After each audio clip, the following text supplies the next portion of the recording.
निश्चित रूप से हम छात्र के उनकी जो पीड़ा है वो चाहते हैं उनका साल कभी बर्बाद ना हो।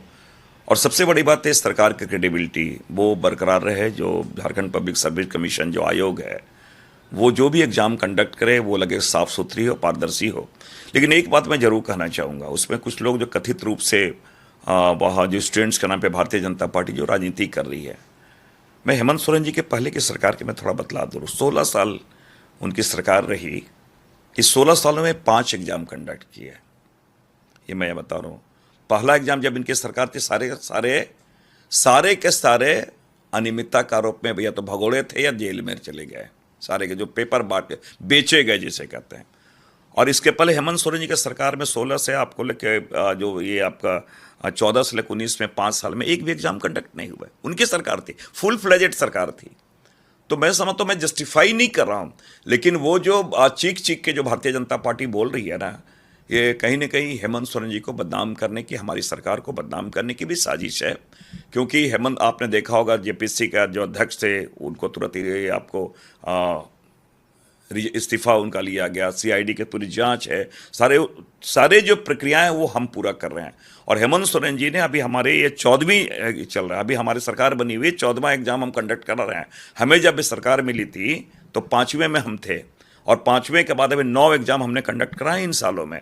तो इसमें कुछ मैं मान रहा हूँ, मैं ये नहीं कर रहा हूँ, लेकिन छात्रों से बातें होनी चाहिए, संवाद होनी चाहिए, संवेदनशीलता दिखानी चाहिए, लेकिन इस पर राजनीति नहीं होनी चाहिए। हम चाहते हैं कि प्रॉपर पारदर्शितापूर्ण एग्जाम हो, एक कैलेंडर जो हमारा कैलेंडर है वो प्रॉपर हो, और जो स्टूडेंट्स हमारे वहाँ बैठे हुए हैं हम सरकार से ये अपेक्षा करते हैं, और सहृदयता दिखला के उनसे जरूर बातें होनी चाहिए, संवेदनशीलता दिखला के बातें होनी चाहिए, और उनके जो ग्रीवांस है वो एड्रेस होना चाहिए। निश्चित रूप से जिस प्रकार के बैलेंस्ड वे में चीज़ें नहीं आ रही है पॉपुलेशन को लेके, और अगर मेरा तो मानना है, मैं तो डिलिमिटेशन के खिलाफ हूँ, और इसलिए भी मैं खिलाफ हूँ कि जिस प्रकार असम में किए गए हैं, और जो भारतीय जनता पार्टी की सरकार है वो जानबूझ के वो वोट के दृष्टिकोण से, प्रतिनिधित्व के दृष्टिकोण से नहीं, वोट के दृष्टिकोण से।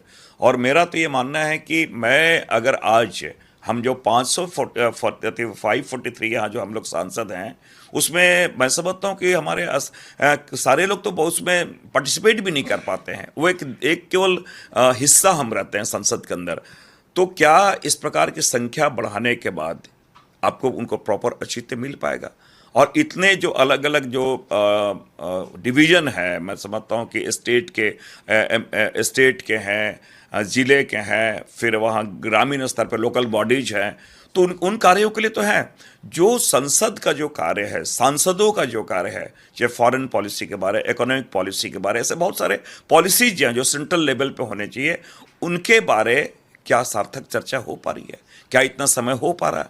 इसलिए मैंने महत्वपूर्ण है कि वो संख्या बल ना बढ़ाई जाए, वरन उसकी गरिमा के अनुरूप एक सार्थक चर्चा हो, बहस हो, वो ज़्यादा महत्वपूर्ण है।